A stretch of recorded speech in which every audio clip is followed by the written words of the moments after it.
My name is Amy Perrin. I am the program director with the Minnesota STAR program, and am so proud of a partnership that North Dakota Assistive and STAR put together about a year ago, and we've been presenting monthly on various topics related to assistive technology.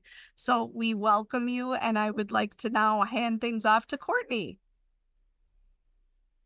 Well, hello. I just want to echo Amy's sentiments. We are so happy to have you on board and really looking forward to having everyone learn from our wonderful presenters.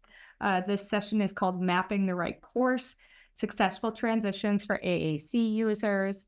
It will be recorded for those who are unable to attend, or if you just want to get that great information again. You will receive a certificate of attendance within 24 hours after today's presentation. And you will, in that email, also get a copy of the slides and a resource list with all sorts of links for you to access. I am going to move to the next slide and just tell you a tiny bit about your hosts, North Dakota Assistive and Minnesota STAR. We are the statewide AT Act programs for North Dakota and Minnesota. We offer a variety of assistive technology services to help citizens get the AT that they need to work, to succeed in school, to just live independently, to enjoy recreation. So we do that through a variety of means, including assistive technology, device demonstrations, short-term loans, device utilization or giveaway, information and assistance. We do presentations, webinars, short YouTube videos, all sorts of things. So thank you for joining us, and we will let our hosts introduce themselves. Oh, sorry, one more note. If you would like to access the captions for this session, you can do that within the Zoom controls, which are typically located down at the bottom of your screen. If you have any issues, just send us a quick little chat and we'd be happy to address that. Oh, I forgot to mention the session goals. I'm slipping today here. So today's session is about helping students who use AAC successfully transition from school to work and community life. So the 3 session goals are to learn about common roadblocks and solutions to success, key timelines for goal setting, and then 5 strategies/tools for high school and post-secondary. Okay, I think that's good. Mary. Hello, everyone. Thank you so much for joining us today during a very busy time of the school year. I am Mary Bauman-Spooner. I am an assistant professor at St. Cloud State University in our CSD program, but I have umpteen years of school experience, primarily working with students with complex communication needs. My financial information is I am employed at St. Cloud State University, and non-financial, I am members of ASHA SIG 12, MNSHA's AAC committee, Isaac USAC on the DEIB committee. And on to our next presenter. Hi, everybody. I'm Cheryl Luco, and I am the lead speech pathologist for secondary in the Anoka Hennepin schools. And then I'm also the AAC specialist on our AT team in Anoka Hennepin. And then I am a speech pathologist also independently working for Technology for Home grant through the Department of Health and through the state of Minnesota. Financially, I am employed with Anoka Hennepin schools. I've been here for 25 years now. Been working as a speech pathologist and with AAC systems for almost 30 years. I am a member of the MNSHA AAC committee, ASHA, and the ASHA SIG 12. Hi, everybody. I'm Rebecca Tetley. I'm a speech and language pathologist, and I worked for St. Paul Public Schools for 34 years, where I led the assistive technology team, and I focused on augmentative communication and assistive technology for reading. I retired in 2020, and since then I've been a member of ASHA and got involved in MNSHA volunteering, and now I currently co-chair the MNSHA AAC committee. We're excited to share with you our years of experience on this topic. So mapping the right course, successful transitions for AAC users. So how do we do that? Well, you need to start off with knowing what the destination is. And that is, how do we make sure that our students have access to their AAC system and to use them effectively after they graduate? Let's just jump in with the challenges. This is going to be nothing new. It's really no secret that there are unique challenges in adolescence, and the top three being establishing a personal identity, becoming independent, and being able to make your own choices. And it's really logical that our adolescents who use AAC would face these same challenges.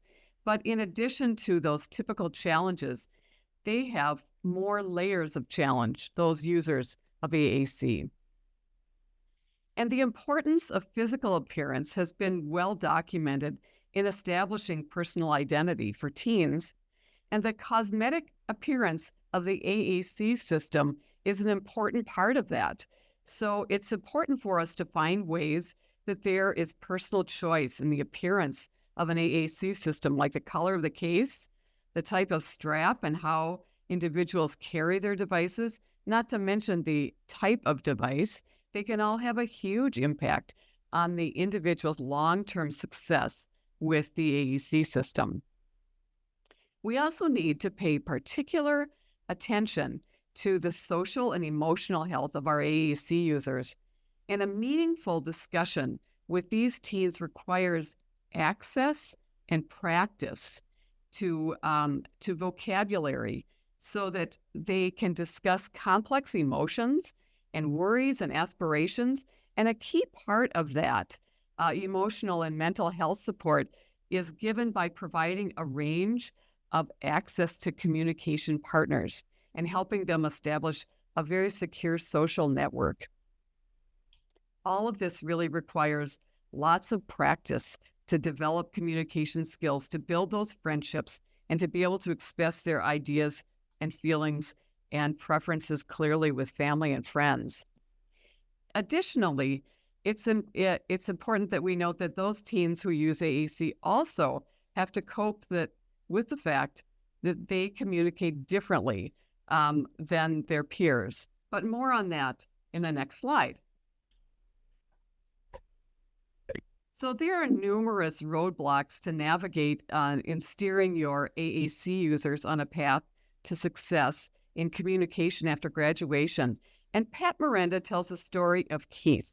He's a teenager with multiple physical and communication disabilities who had a school team and family supports where it appears that he had it all: a powered mobility system, a multimodal communication system where he could proficiently use a speech-generating device, and a great work environment, and then friendly liked him. Fast forward 3 years, he was referred for a new AAC eval and described as an individual who had no means of communication except a few partially intelligible signs. Well, crazy. Further investigation revealed that his speech output device could be found in the hall closet of where he lived, with dead batteries and the 300 plus messages that were customized for him erased. Yikes. And to top it off, none of those support staff that were helping Keith even knew how to turn on the device. Well, what happened in those 3 years to have caused the communication part of his transition plan to fall apart? Well, she talks about how Keith's primary adult agency facilitators, the house parent, the caseworker, and the SLP were all competent in supporting Keith in his communication system, but due to budget cuts, the SLP's services were terminated. The house parent quit to take a new job, and the social worker had been replaced. And the problem was that none of these three had thought to train their successors regarding Keith and the operation and maintenance of his system. This was a crucial missing step. Another roadblock to successful AAC transitions is the aging out of a student's communication device. And in St. Paul, whenever possible, we tried to send out students after graduation with a device in which they were proficient, but in the newest possible condition. This requires a multi-year view of planning the support of an AAC system, and it cannot be addressed in the very last year of their post-secondary training. You really need to also consider that 5-year rule about medical assistance funding in that, but it's really important to send out a really good system in which a student is proficient. Another roadblock that we found was pressure that teens feel to look like their peers. No surprise. Well, we saw this happen in a couple different ways in St. Paul. There were some students who just did not want to rely on a machine or any kind of physical device when they could see others using their natural speech. And sometimes we'd see them be perfectly accepting of not being understood because they preferred to use their natural speech. And that was even when they only had to clarify natural speech with their speech generating device. Well, these students' eyes were only opened after they started spending time at work placements and other community settings where they were communicating with complete strangers. Sometimes it was a first time for students, and they did not realize that they could not be understood and they could not get what they want or communicate what their opinions were to people who did not understand their speech intimately. And so it was only after these experiences that some students started to value their AAC systems and could really get to work on learning to use them effectively in community and work settings. There was another situation where we found our students wanted to be like their peers, and it was caused by, I believe, our one-to-one iPad initiative, where there were a number of students who just shunned their dedicated devices because they really wanted to look like their peers and using iPads. And that was a little trickier. We were able to find a vendor who took medical assistance, and for some we were, if it matched their abilities, we're able to transition them to a device that was unlocked and iPad looking. But that was another issue to deal with. I touched on the training issues that come along with high turnover of staff earlier with Keith's story, and this certainly is an ongoing battle, and it illustrates the importance of involving family members in training with supporting a student's device. We particularly found it helpful when there was a brother or sister who wanted to learn how to help their brother or sister use their device. And then the other step was connecting family and students to company representatives who could be long-term there for them when things went wrong.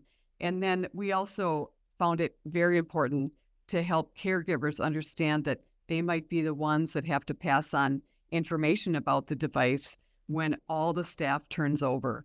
But we found it just really takes a village. Next slide.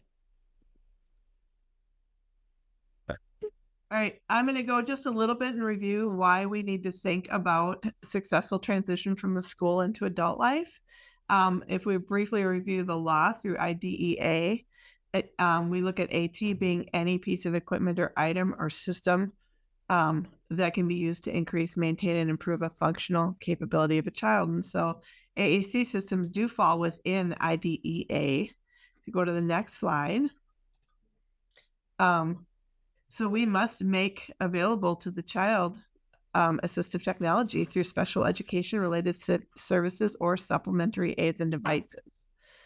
So the AAC systems, and each district does this a little bit differently. Some districts do choose to provide, like Rebecca said, like a one-on-one iPad to each student. Some districts provide certain apps to kids. Some districts go through full medical funding, and we'll get into a little bit of those options later. But no matter how you do it, you are required to provide what the child needs to be successful. If you go to the next slide, there are cases where if the school purchases assistive technology for a student and they need to use it in all settings to make progress on their IEP goals, that we might be sending it home or other settings for them. And the IEP team needs to determine where that needs to be. So again, that's a policy in different districts, whether or not you're sending it home or keeping it at school. But that is something that we do need to consider. If you go to the next slide. One of the most pertinent things to consider during this stage of the IEP process is what services we need to provide. In the upcoming slides, you're going to see as a service provider that you'll need to assist the student's family and outside support agencies and a plan on who's going to take over. So we might be working with the child during school. We might do an evaluation, but if we haven't considered purchasing something for them through their own funding that they can keep, we're going to need to start thinking about that. And then looking at the whole team, who's going to customize, who's going to maintain, like Rebecca said, if we don't consider what systems are in place to train people coming after us, turnover is really high in those transition settings after high school. We know they're high. We know turnover is high in high school. It can be really worse after having been in a lot of group homes and day programs. Staffing is constantly changing. And so coming up with some sort of system to plan is really important. Next page.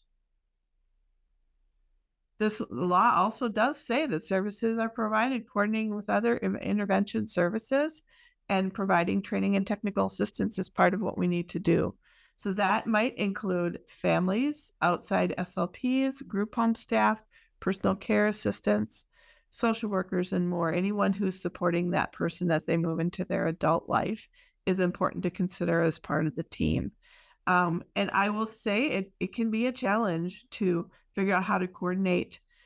Families often won't tell a private SLP that they're getting speech in school, or won't give the school speech pathologist that contact for outside therapy organizations. And so it's really important to start building rapport with families and say, let them know that you're really working towards a long-term goal for their child and what their long-term goals are for their child too.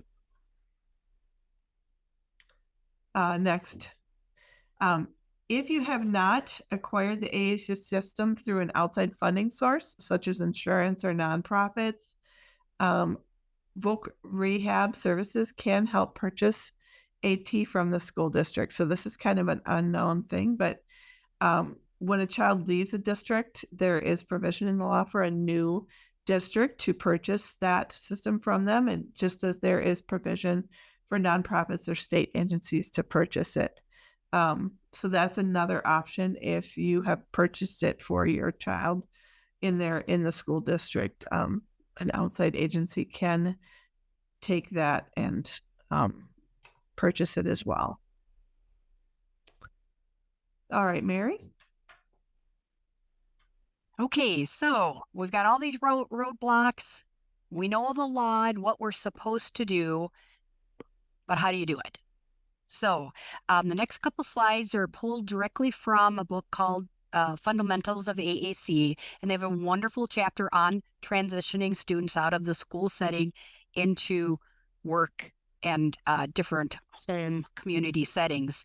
And they really have a wonderful checklist that we will go ahead and share with you on where you start 4 to 5 years early. We know in transition age, in that middle school, junior high school level, you need to be thinking about this. If you try to cram all this in that last year before they age out, you will find that you are behind the 8 ball.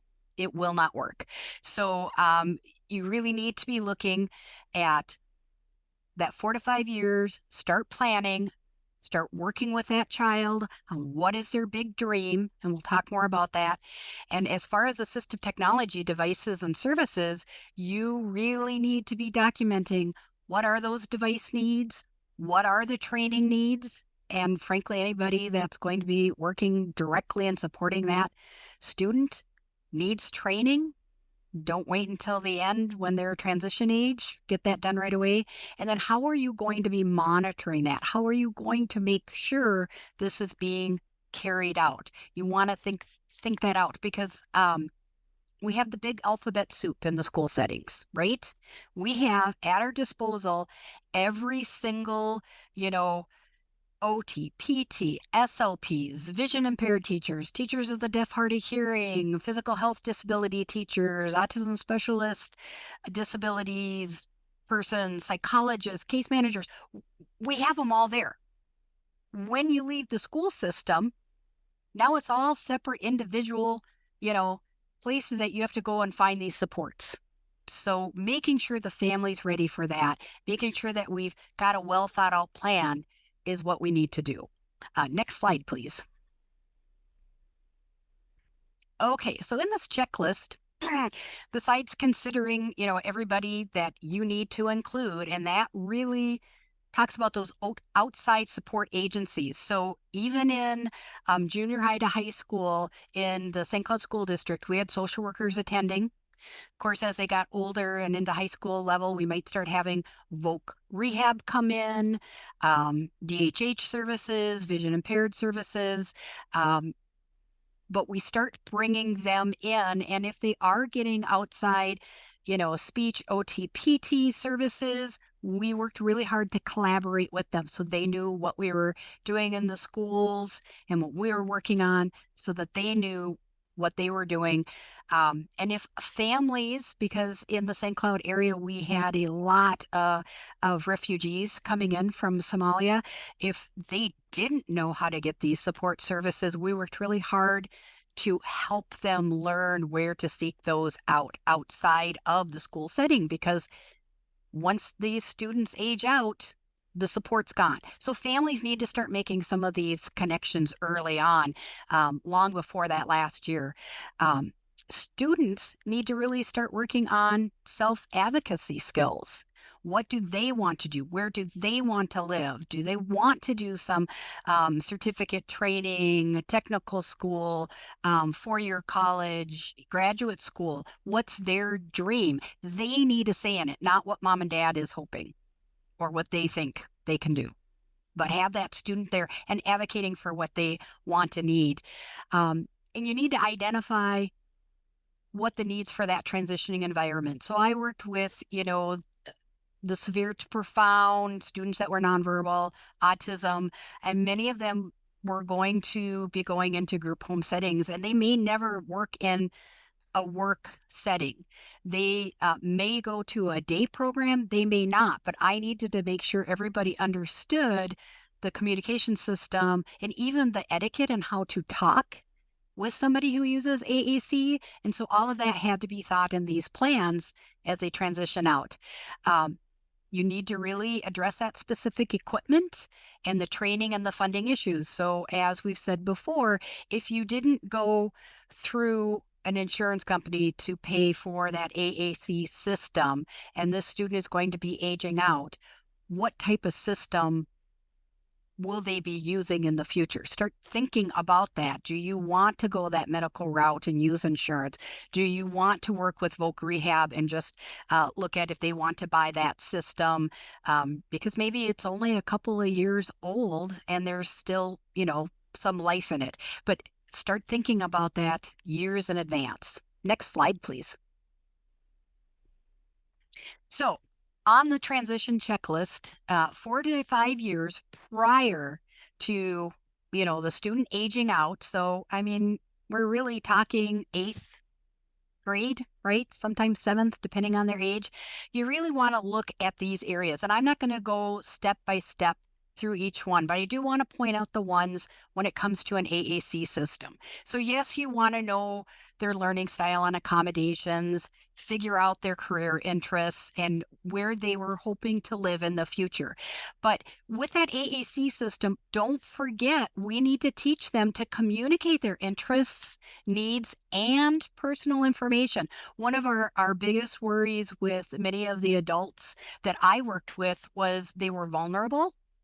And how do we make sure that they can let somebody know if they get separated from their support personnel, who they are, who they need to call? So you work on those types of skills. If this is an individual that isn't capable of giving that type of information, then what other types of systems do we have in place? Do we have a medical alert bracelet or necklace or something that would have that? But you have to start thinking about that and doing it with that, student and their family and the support agencies all, as a team making these decisions.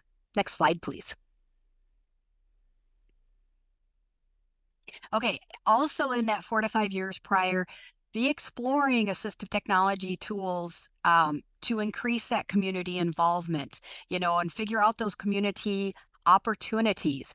Where can they be communicating that they're not already? Where do they go out with their family, with their friends, and, start working on those communication scripts, if it needs to be broken down into a script? Or where would they find on their communication device, how to keep that conversation going and talking about what they did in their day. But, you want to really think about community outside of school, because suddenly for 6 to 7 hours of their day, they won't be in school. So where else will they be, and have that a focus in some of your goals and objectives? You're also going to, and this will probably be done by other team members, looking at transportation options, money management, getting that ID card, what do they need to do for independent living, and then practicing personal health care. These are all areas of transition. And so as a team, we can break these up and work on different areas, but what do they need to communicate? Okay, next slide, please. All right, so we just got through that big long list. Now we have to start thinking 2 to 3 years out. What are we going to be doing there? And this is when you really want to start thinking about those support services that they're going to need. So voc rehab, is there a plan to start filing for Social Security? What do they need to get medical assistance? What are those support services? Make sure those outside support agencies are sitting at the table by this time. For sure, they need to be there. And I love this idea. Have some peers come to these transition meetings. Don't let it all just be this one student with all these adults, but bring in some peers that can also give their perspective, their point of view. Look at career interest and skills for vocational or community work options. I know in the St. Cloud School District, the social workers were very key in helping us identify those.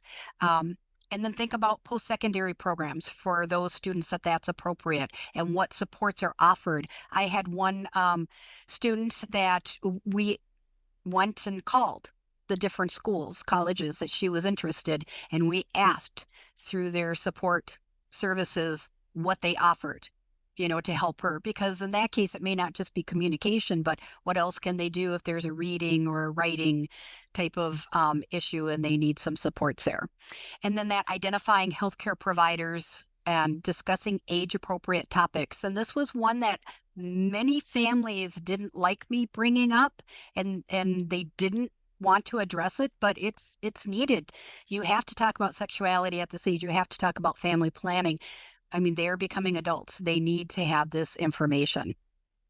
Next slide, please. All right, so 2 to 3 years, still we're thinking about what type of financial support, like I talked about, but how are you going to use appropriate social skills with the AAC system for different settings? So this is that age where they're no longer primarily talking just with peers. They've got to understand how to talk differently when they're at work, to a customer, to their supervisor. They need to understand when to code switch when they're going into the medical facility, and be prepared ahead of time with some pre-programmed messages to discuss with the doctors and the nurses the issues going, how to advocate for themselves when a care plan is being created for them if they live in a group home. So those are the pieces I can see as an SLP where we really have to start looking at that 2 to 3 years in advance, even sooner. Empower the student for their plan. So it's not a plan that's put upon them, but that they really have a voice in, and, work with them. And those can be your skills or your goals and objectives, along with figuring out their legal status before the age of majority. Will there be a conservatorship? Will there be a guardian? Looking at resume, and having that, kept up and updated, and how are they going to do that? Who's going to support them in doing that? The, living skills, independent living skills, budgets, cooking, cleaning, and then getting that ID personal assistance, or identifying personal assistance services, and how to direct and manage them. So it's not these services are being done to that individual who uses AAC, but they are letting their caretakers know how to help support them in their cares and needs. Next slide, please.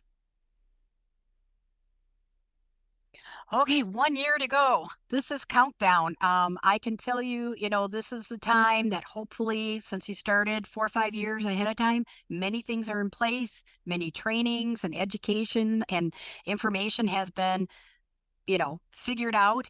But if they haven't started applying for those financial supports, boy, they have to now. I know that might even start 2 years in advance, depending on the systems. Practice interviewing. Such an important skill, but if they do want to get a job or they want to get into a particular program, they may need to go through an interview process or advocate for a different way to interview, since they use an AAC system. Asking for help and accommodations at work or in school. They need to have all of that programmed in to their systems and understand how to do that. And that's where you can do those co-planned scripts and get them put in there. But you've got to think about that. And then hopefully they're securing a job or employment and all the supports that they need in this last year. I know that I like to always have a 3-ring binder that had information about the device, who the manufacturer is, the contact information. I would print, if the parents wanted it, the manual to the device, or I would show them where they can find it in the app or the software. And then we would also talk about those other support services. So if the device is needing to be replaced, you're going to have to find a community SLP. How would you do that? So that's all the things that you want to think about that you're leaving this family, this student with, so that they have the knowledge on what to do once they age out of the school system. Next slide, please. Okay, 1 year prior still, they need to also work on work time management skills. And I'm at the university setting, and that, carries into their 20s. I probably am still working on that a little bit too, but they need to think about transportation, and it's going to take a little longer. And how long does that take to get that set up and your appointment set up, and all those social activities? Because when you're young, you should be out moving and a grooving, right? And they need to start assuming what they can for their healthcare needs. So if they are capable, they should start learning how to, call the doctor, how to call the dentist, how to call their specialists. And of course, they need to register to vote and for selective service when they turn 18. So those are all things in that last year to be considering. And hopefully as a team, you're all looking at that and figuring out who would support it, those different items on the checklist, the best. Next slide, please. So I wanted to go ahead and just give you some concrete ways to do this. And one of the suggestions in the book that I pulled this material out of is MAPS. It used to be called something planning process, but now they just call it MAPS. But it's just really starting with that student story, who they are, and then using guiding questions to ask the person to share the milestones to assist with that planning that they're hoping for. The MAPS process allows persons to just dig in a little deeper, and I think it allows the team to dig in a little deeper and start making some action steps and working towards that individual's dream. So if we can go to the next Courtney, are you able to show this link? Click on this maps example. So this comes from inclusion.com. And as you can see here, this is just like a poster. It doesn't have to be very, very, formal. They just start with the student story, number 1 in the cloud over here. Yep. And so you're going to list down. And so this is an individual who has this. They use this device. These are what they like and love. And then you go on to what's the ultimate dream? What is their dream for adulthood? And you're going to put it there. So what do they want to be doing after school? Is there a particular vocation? Is there, a trip? Where do they want to live? Who do they want to live with? What community, places or activities do they want to do? All of those transition questions we have to ask. And then this one I like, it also lists what would be the ultimate nightmare. If we don't work on this, what is a nightmare? And I think when you're working with this age population, it's good to have that comparison. Well, you could just stay living with mom and dad for the rest of your life. And, how fun would that be? So once you kind of look at that story in the dream, what would be bad if we don't take these steps, then you can start with the contributions. So who do we need helping support to get to this dream? Once you go through who you need on that team, then you go into step 5 in this arrow. What is it going to take? And then finally, you start with action agreements. So who, what, and by whom. And if you scroll down, I think there's one more picture. There we go. So they've got a nice example, and this gentleman just created his own maps, and his name was Anthony, and he wanted to change band memberships. So band was important, and they identified who's going to support him. Here was who he is, and this one kind of goes when he's 19, 22, 25, what he's hoping for.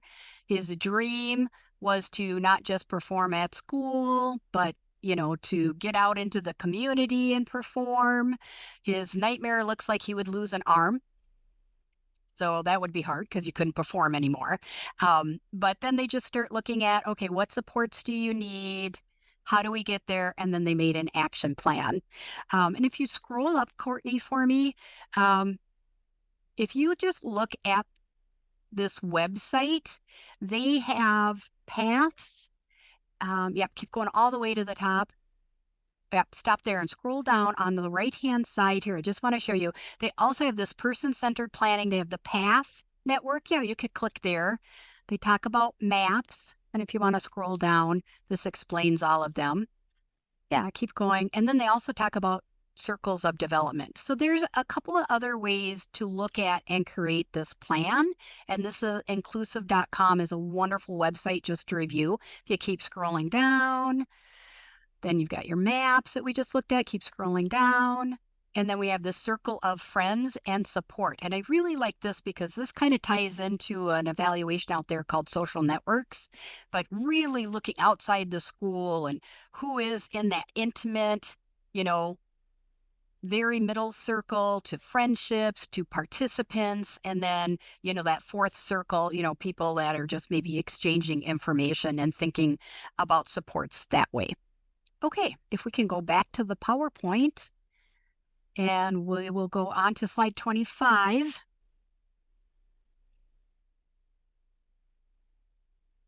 One more down.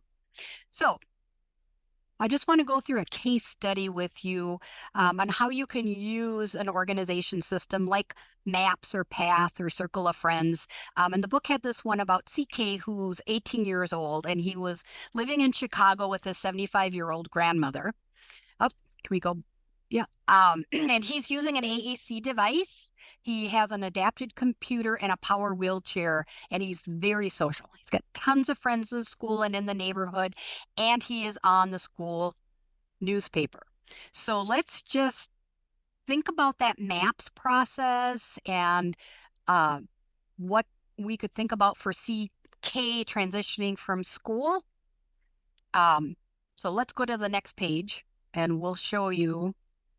Here was a Dare to Dream poster that CK's team created. So it's not exactly maps, but it's similar. You know, from that story, what he determined as his dream was he wanted to live with a buddy, a friend, in an apartment in Colorado and be a writer for a national news paper station, something. His nightmare could be just staying with his 75-year-old grandmother in Chicago, no college and no job opportunities. He didn't want that. He wanted to move on and get training and get a career. So as you can see on this poster, he drew an apartment building because he wants to live independently. You know, he also wanted to continue friendship. So you see he's got people talking back and forth to each other. Hey, what's up? And then he's got a picture of the Gazette, a newspaper, because he wants to get a job somewhere in journalism. So how is he going to get there? Well, let's figure out what this team decided. Let's go to the next slide. So here's what he wanted to do. Live on his own, work for a national news station, and when not working, he wants to communicate with friends. He wants to keep up that social. How is he going to do that? Next slide. Okay, so kind of like the maps, this Dare to Dream action plan now takes his dream and you start looking at what are the next steps, or I love how they listed on here on the slide, or role if they're a wheelchair user. What are the resources they have to put in place? I'm, guessing they might need to have some personal care attendants helping him, out in Colorado. Who are the people that they need to be contacting? What are the places that he may need to go? Like maybe he needs to do some college visits if he's going to go on for journalism. So this is just another way to represent those action steps.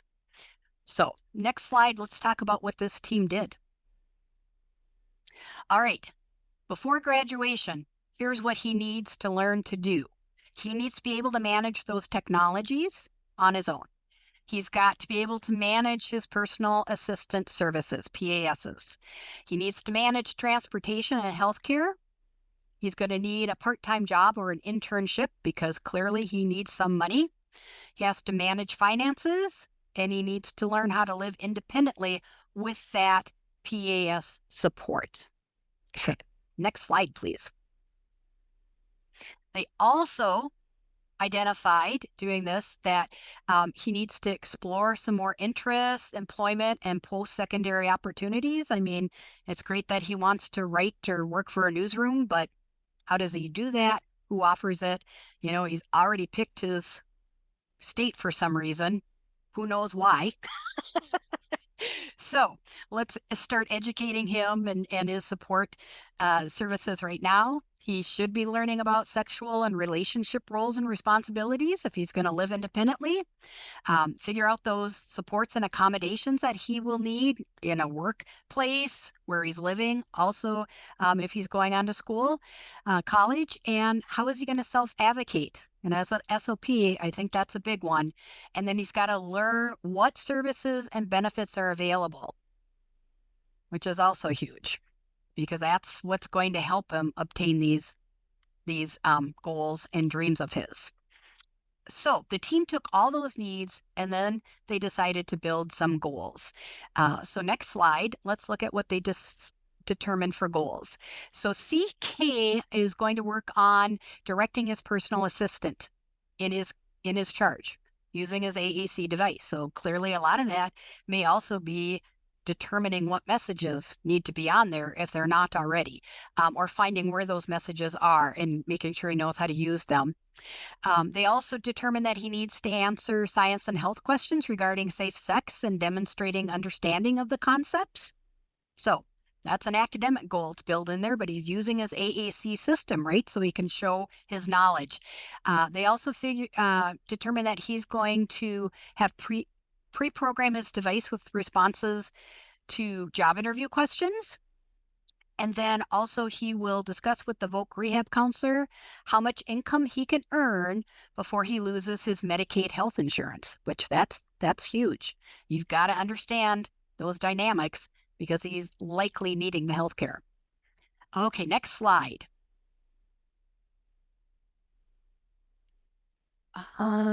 So besides going through this process and coming up with goals and objectives, one of the things for my teams that I worked with was always having that backup system, because technology fails and it always fails at the worst time. So some of the ideas that we used in the St. Cloud school system, especially when COVID hit, was we just made sure that students that had a dedicated system and a customized language system already, we would work with the families and the student and get screenshots of the most needed pages, and then we would put them in a binder. We wouldn't screenshot every single page because that might become an Encyclopedia Britannica, but what's really important, when that device needs to be charged or it's out for repair. We had some students that we, as a school district, we had our own core board that we created, and then we created just tops that flipped fringe vocabulary, just tabbed pages on top so that they could use that. We started with those a lot of times before we move on and figure out what the higher tech system might be needed. So we always made sure we had something like that. You can get out those old Go Talk 20s and 32s or Super Talkers, the mid-tech recordable devices, and kind of same thing as the screenshots. Maybe you just find the most important boards and get those recorded and have that as the backup. If you've got somebody using eye gaze, you can do a manual eye gaze board so that they can look at, messages, or you could do partner assisted scanning. So this could be where you actually have a book and you go through choices and they indicate somehow yes, no, or maybe you just do it auditorily and say, here's your 3 choices. If you don't want any of them, pick another, and then you go through book, trampoline, exercise ball, something else. And you give them those choices and you wait for them to indicate yes or no. But always be thinking of a backup system for your clients too. Next slide. Okay, we will not be going through all of these resources, but we did want to leave you with supports that you can get more information. So we have just a list here of the different areas that if you've got a transitioning student, you can get more information, or families can get support. Yeah, and I do want to just quickly talk about a couple of them, because the Disability Hub is something that's new that I think that teams and families really need to be aware of. It's kind of a one-stop shop for someone to go to find all the resources. So if a family doesn't have a social worker, for example, or they need just some additional assistance, they can use this Disability Hub to really help them find resources. And one of the coolest ones that I heard about just a couple of weeks ago was they have it's almost like a dating app where you have a match. So if you have a PCA looking for work and a family looking for a PCA, you can go on this and you can kind of see if you match up with somebody. So that, because that's often one of the hardest things is finding PCAs for these individuals that are living either in their own home with families, especially, but even in group homes, people looking for work. So that was kind of a cool thing that I didn't even know existed. And all of these places are linked for you. So Pacer has some really great resources. The Minnesota Disability Law Center is really great for advocating. The Department of Ed has great resources too. So, as you're looking to help teams figure out how to work on that independence, just know that these resources are there. And then around Minnesota and I think in North Dakota, it's a little tougher to find evaluations for AAC for adults. It's kind of a specialty area, as we all know. And so here's just a list of some places that do them. Courage County has a few sites around the Twin Cities, and I'm not sure if they go out state. I know in the Brainerd area, when you get into some of the healthcare systems, there are SLPs that do AAC. So I would encourage you to, if you're outstate, call and try to figure out if they do AAC evaluations and what systems they use. The MNSHA AAC repository will be coming out with a list of AAC providers in the state. A lot of them are school-based, but a lot of them are not. And so as you look around your area, you might be able to find a specialist there. Local universities, so like Mary's at St. Cloud State, there's clinical specialties that they do evaluations on site at the universities. So that's that another Duluth resource. faultless too. Duluth does, yep. St. Cloud does. I think Mankato. So that's another option. And what I didn't put on here, but I should, and it, is technology for home. If somebody is on as an adult on waivers and county, and they have medical assistance and they have county waiver services, they might qualify for tech for home. And that is in-home assistive technology assessments, and that is statewide. So anywhere in the state, as long as we don't cross the border, tech for home can come. So that's another option, and that's through state grant and waiver services. This is Courtney. I'm just going to jump in and add a little bit of information about North Dakota. Yes, thank you. So unfortunately, the North Dakota speech and language ASHA equivalent, I forget the acronym right now, doesn't have a list of providers who provide AAC assessments. I was able to confirm that All True Health, the Ann Carlson Center, UND, and Sanford Health all have providers who do AAC evaluations. This certainly isn't exhaustive, but those are some that I know for sure. If you need additional information or help finding somebody, please feel free to contact North Dakota Assistive, and we'll try and get you set on the right path. Thanks. Thank you. And I will say, if you do contact a clinic, ask them what vendors they work with. Because if they say we only work with Top3 or we only work with Tobii Dynavox, you may not get as thorough of an evaluation if you travel to a specialty clinic center. And again, staff change over there. So just because one time they have some people that only know one vendor doesn't mean a year later they're going to not have. We strive to educate and learn and know better as AAC specialists. So feel free to ask those kind of questions and to ask, what they consider. Access is a really tough thing to assess. And a lot of times we jump right from direct select to eye gaze and we forget about all the wonderful things in between. Like Mary was talking about partner assisted scanning, that can be huge with a switch, and just knowing switch access and things like that is really important when you're looking at a thorough evaluation, if there are physical access considerations.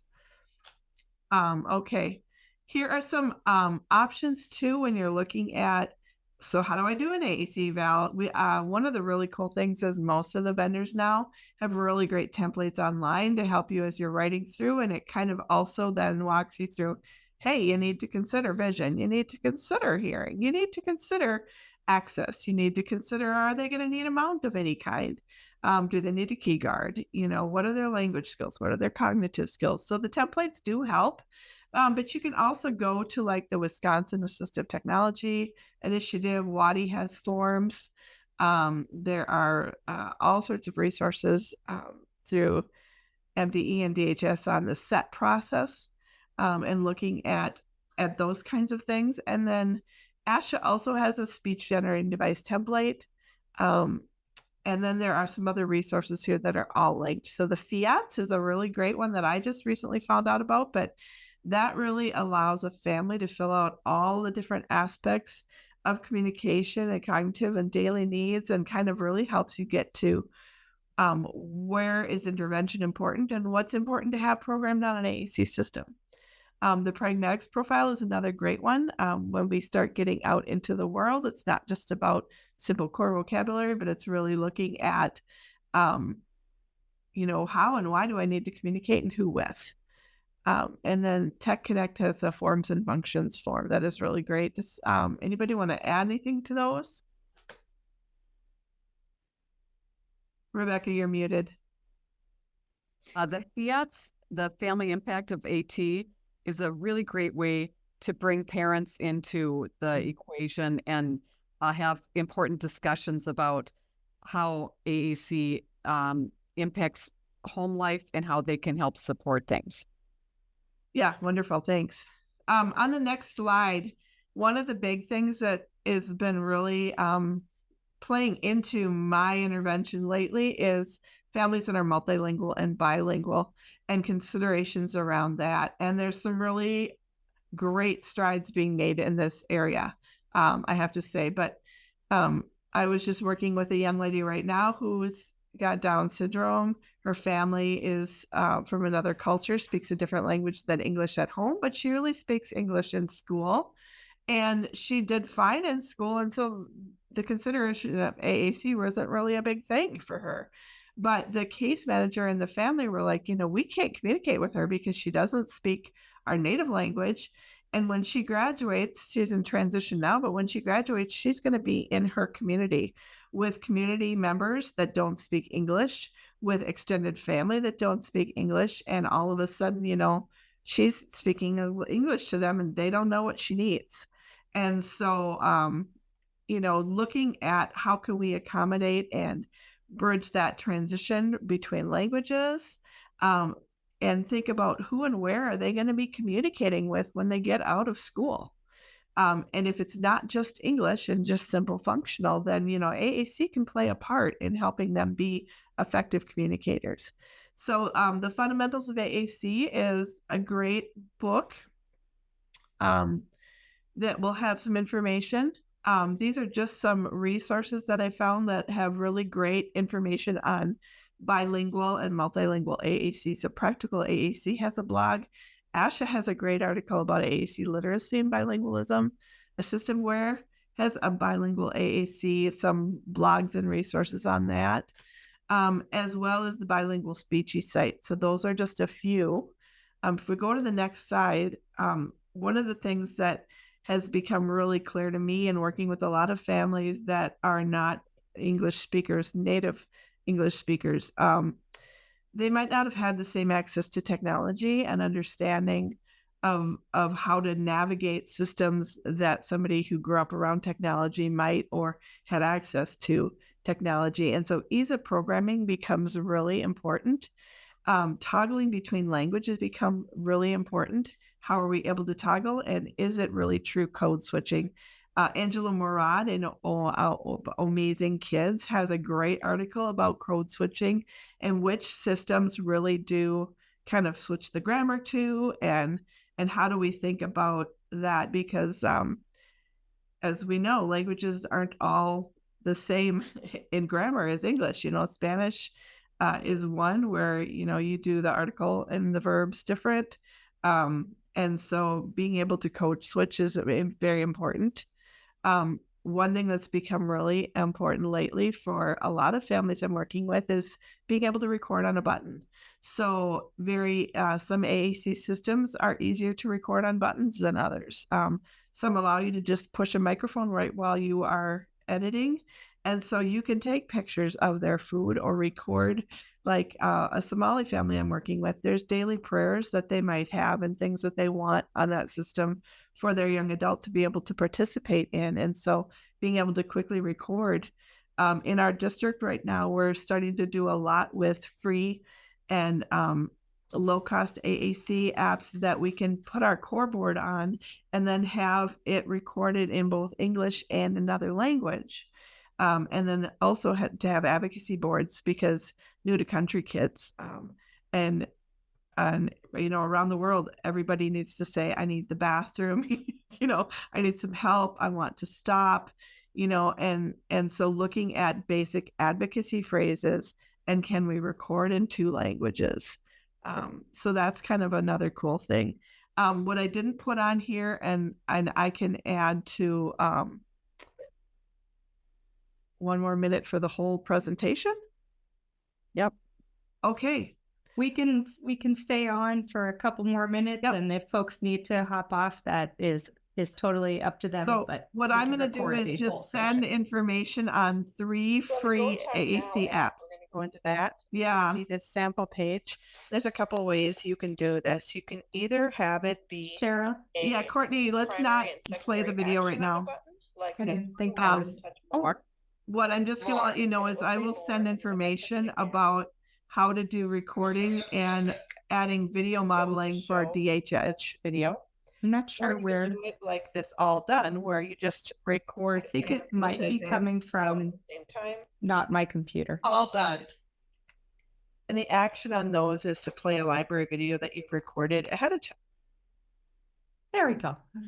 I'll just briefly touch on these tools. These next 3 things, you might want to consider putting in something like the binder that Mary Bauman Spooner was talking about for families. The personal dictionaries is just a way to outline